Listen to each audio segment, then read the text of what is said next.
باب دوم، ایمان اور اطاعت کے لیے علم اور یقین کی ضرورت۔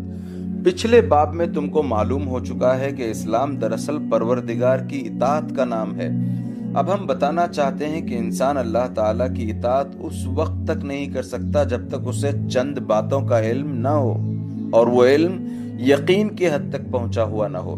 سب سے پہلے تو انسان کو خدا کی ہستی کا پورا یقین ہونا چاہیے، کیونکہ اگر اسے یہی یقین نہ ہو کہ خدا ہے تو اس کی وہ اطاعت کیسے کرے گا؟ اس کے ساتھ خدا کی صفات کا علم بھی ضروری ہے۔ جس شخص کو یہ معلوم نہ ہو کہ خدا ایک ہے اور خدائی میں کوئی شریک نہیں، وہ دوسروں کے سامنے سر جھکانے اور ہاتھ پھیلانے سے کیوں کر بچ سکتا ہے؟ جس شخص کو اس بات کا یقین نہ ہو کہ خدا سب کچھ دیکھنے اور سننے والا ہے اور ہر چیز کی خبر رکھتا ہے، وہ اپنے آپ کو خدا کی نافرمانی سے کیسے روک سکتا ہے؟ اس بات پر جب تم غور کرو گے تو تم کو معلوم ہوگا کہ خیالات اور اخلاق اور اعمال میں اسلام کے راستے پر چلنے کے لیے انسان میں جن صفات کا ہونا ضروری ہے، وہ صفات اس وقت تک پیدا نہیں ہو سکتی جب تک کہ اس کو خدا کی صفات کا ٹھیک علم نہ ہو، اور یہ علم بھی محض جان لینے کی حد تک نہ رہے، بلکہ اس کو یقین کے ساتھ دل میں بیٹھ جانا چاہیے تاکہ انسان کا دل اس کے مخالف خیالات اور اس کی زندگی اس علم کے خلاف عمل کرنے سے محفوظ رہے۔ اس کے بعد انسان کو یہ بھی معلوم ہونا چاہیے کہ خدا کی مرضی کے مطابق زندگی بسر کرنے کا صحیح طریقہ کیا ہے، کس بات کو خدا پسند کرتا ہے تاکہ اسے اختیار کیا جائے، اور کس بات کو خدا ناپسند کرتا ہے تاکہ اس سے پرہیز کیا جائے۔ اس غرض کے لیے ضروری ہے کہ انسان کو خدائی قانون اور خدائی ضابطے سے پوری واقفیت ہو، اس کے متعلق وہ پورا یقین رکھتا ہو کہ یہی خدائی قانون اور خدائی ضابطہ ہے، اور اس کی پیروی سے خدا کی خوشنودی حاصل ہو سکتی ہے، کیونکہ اگر اس کو سرے سے علم ہی نہ ہو تو وہ اطاعت کس چیز کی کرے گا؟ اور اگر علم تو ہو لیکن پورا یقین نہ ہو، یا دل میں یہ خیال ہو کہ اس قانون اور اس ضابطے کے سوا دوسرا قانون اور ضابطہ بھی درست ہو سکتا ہے، تو اس کی ٹھیک پابندی کیسے کر سکتا ہے؟ پھر انسان کو یہ بھی معلوم ہونا چاہیے کہ خدا کی مرضی کے خلاف چلنے اور اس کے پسند کیے ہوئے ضابطے کی اطاعت نہ کرنے کا انجام کیا ہے، اور اس کی فرما برداری کرنے کا انعام کیا ہے۔ اس غرض کے لیے ضروری ہے کہ اسے آخرت کی زندگی کا، خدا کی عدالت میں پیش ہونے کا، نافرمانی کی سزا پانے کا اور فرما برداری پر انعام پانے کا پورا علم اور یقین ہو۔ جو شخص آخرت کی زندگی سے ناواقف ہے، وہ اطاعت اور نافرمانی دونوں کو بے نتیجہ سمجھتا ہے۔ اس کا خیال تو یہ ہے کہ آخر میں اطاعت کرنے والا اور نہ کرنے والا دونوں برابر ہی رہیں گے، کیونکہ دونوں خاک ہو جائیں گے۔ پھر اس سے کیوں کر امید کی جا سکتی ہے کہ وہ اطاعت کی پابندیاں اور تکلیفیں برداشت کرنا قبول کرے گا اور ان گناہوں سے پرہیز کرے گا جن سے اس دنیا میں کوئی نقصان پہنچنے کا اس کو اندیشہ نہیں ہے؟ ایسے عقیدے کے ساتھ انسان خدائی قانون کا کبھی مطیع نہیں ہو سکتا۔ اسی طرح وہ شخص بھی اطاعت میں ثابت قدم نہیں ہو سکتا جسے آخرت کی زندگی اور خدائی عدالت کی پیشی کا علم تو ہے مگر یقین نہیں، اس لیے کہ شک اور تردد کے ساتھ انسان کسی بات پر جم نہیں سکتا۔ تم ایک کام کو دل لگا کر اسی وقت کر سکو گے جب تم کو یقین ہو کہ یہ کام فائدہ بخش ہے، اور دوسرے کام سے پرہیز کرنے میں بھی وہ اسی وقت مستقل رہ سکتے ہو جب تمہیں پورا یقین ہو کہ یہ کام نقصان دہ ہے۔ لہٰذا معلوم ہوا کہ ایک طریقے کی پیروی کرنے کے لیے اس کے انجام اور نتیجے کا علم ہونا بھی ضروری ہے، اور یہ علم ایسا ہونا چاہیے جو یقین کی حد تک پہنچا ہوا ہو۔ ایمان کی تعریف۔ اوپر کے بیان میں جس چیز کو ہم نے علم اور یقین سے تعبیر کیا ہے اسی کا نام ایمان ہے۔ ایمان کے معنی جاننے اور ماننے کے ہیں۔ جو شخص خدا کی وحدانیت اور اس کی حقیقی صفات اور اس کے قانون اور اس کی جزا و سزا کو جانتا ہو اور دل سے اس پر یقین رکھتا ہو، اس کو مومن کہتے ہیں۔ اور ایمان کا نتیجہ یہ ہے کہ انسان مسلم یعنی خدا کا مطیع اور فرما بردار ہو جاتا ہے۔ ایمان کی اس تعریف سے تم خود سمجھ سکتے ہو کہ ایمان کے بغیر کوئی انسان مسلم نہیں ہو سکتا، اسلام اور ایمان کا تعلق وہی ہے جیسے درخت کا تعلق بیج سے ہوتا ہے۔ بیج کے بغیر تو درخت پیدا ہی نہیں ہوتا۔ البتہ ہو سکتا ہے کہ زمین میں بیج بویا جائے، مگر زمین خراب ہونے کی وجہ سے یا آب و ہوا اچھی نہ ملنے کی وجہ سے درخت ناقص نکلے۔ بالکل اسی طرح اگر کوئی شخص سرے سے ایمان ہی نہ رکھتا ہو تو یہ کسی طرح ممکن نہیں کہ وہ مسلم ہو۔ البتہ یہ ضرور ممکن ہے کہ کسی شخص کے دل میں ایمان ہو مگر اپنے ارادے کی کمزوری یا ناقص تعلیم و تربیت اور بری صحبت کے اثر سے وہ پورا اور پکا مسلمان نہ ہو۔ ایمان اور اسلام کے لحاظ سے تمام انسانوں کے 4 درجے ہیں۔ ایک وہ جو ایمان رکھتے ہیں اور ان کا ایمان انہیں خدا کے احکام کا پورا مطیع بناتا ہے۔ جس بات کو خدا ناپسند کرتا ہے اس سے وہ اس طرح بچتے ہیں جیسے کوئی شخص آگ کو ہاتھ لگانے سے بچتا ہو، اور جس بات کو خدا پسند کرتا ہے وہ اس کو ایسے شوق سے کرتے ہیں جیسے کوئی شخص دولت کمانے کے لیے شوق سے کام کرتا ہے۔ یہ اصلی مسلمان ہے۔ دوسرے وہ جو ایمان تو رکھتے ہیں مگر ان کا ایمان اتنا طاقتور نہیں کہ انہیں پوری طرح خدا کا فرما بردار بنا دے۔ یہ اگرچہ کمتر درجے کے لوگ ہیں لیکن بہرحال مسلم ہیں۔ یہ اگر نافرمانی کرتے ہیں تو اپنے جرم کے لحاظ سے اس کی سزا کے مستحق ہیں، مگر ان کی حیثیت مجرم کی ہے، باغی کی نہیں، اس لیے کہ یہ بادشاہ کو بادشاہ مانتے ہیں اور اس کے قانون کو قانون تسلیم کرتے ہیں۔ تیسرے وہ جو ایمان نہیں رکھتے مگر بظاہر ایسے عمل کرتے ہیں جو خدائی قانون کے مطابق نظر آتے ہیں، یہ دراصل باغی ہیں۔ ان کا ظاہری نیک عمل حقیقت میں خدا کی اطاعت اور فرما برداری نہیں ہے، اس لیے اس کو کچھ اعتبار نہیں۔ ان کی مثال ایسے شخص کی سی ہے جو بادشاہ کو بادشاہ نہیں مانتا اور اس کے قانون کو قانون ہی تسلیم نہیں کرتا۔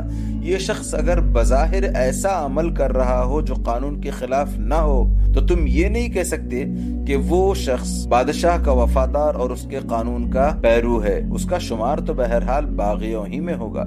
چوتھے وہ جو ایمان بھی نہیں رکھتے اور عمل کے لحاظ سے بھی شریر اور بدکار ہیں۔ یہ سب سے بدتر درجے کے لوگ ہیں کیونکہ یہ باغی بھی ہیں اور مفسد بھی۔ انسانی طبقوں کی اس تقسیم سے یہ بات ظاہر ہو جاتی ہے کہ ایمان ہی پر دراصل انسان کی کامیابی کا انحصار ہے۔ اسلام خواہ وہ کامل ہو یا ناقص صرف ایمان کے بیج سے پیدا ہوتا ہے۔ جہاں ایمان نہ ہوگا وہاں ایمان کی جگہ کفر ہوگا، جس کے دوسرے معنی خدا سے بغاوت کے ہیں، خواہ وہ بدتر درجے کی بغاوت ہو یا کمتر درجے کی۔ علم حاصل ہونے کے ذریعے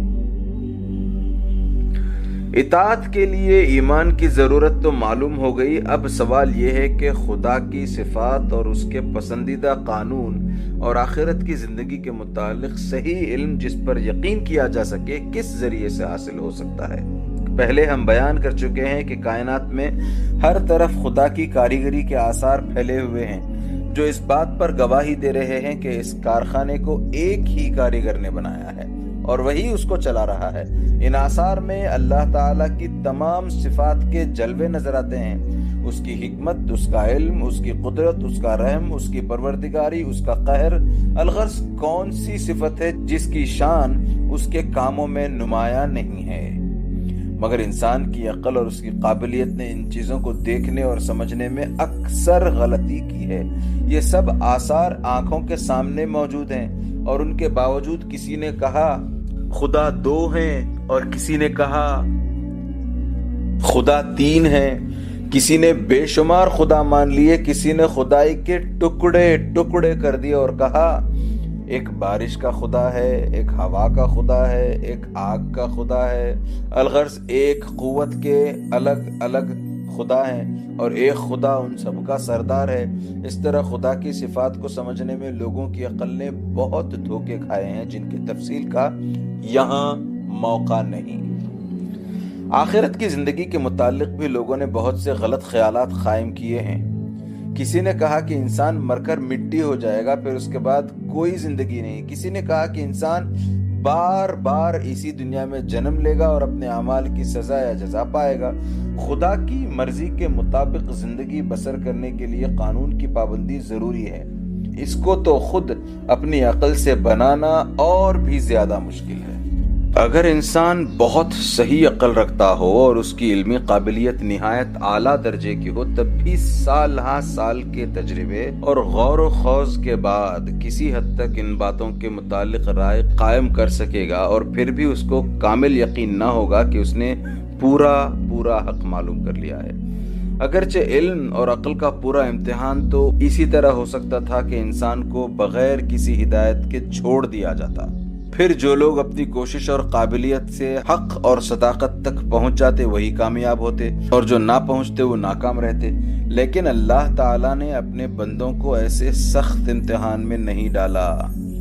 اس نے اپنی مہربانی سے خود انسانوں ہی میں سے ایسے انسان پیدا کیے جن کو اپنی صفات کا صحیح علم دیا اور وہ طریقہ بھی بتایا جس سے انسان دنیا میں خدا کی مرضی کے مطابق زندگی بسر کر سکتا ہے، آخرت کی زندگی کے متعلق بھی صحیح واقفیت بخشی اور ان کی ہدایت کی کہ دوسرے انسانوں کو یہ علم پہنچا دیں۔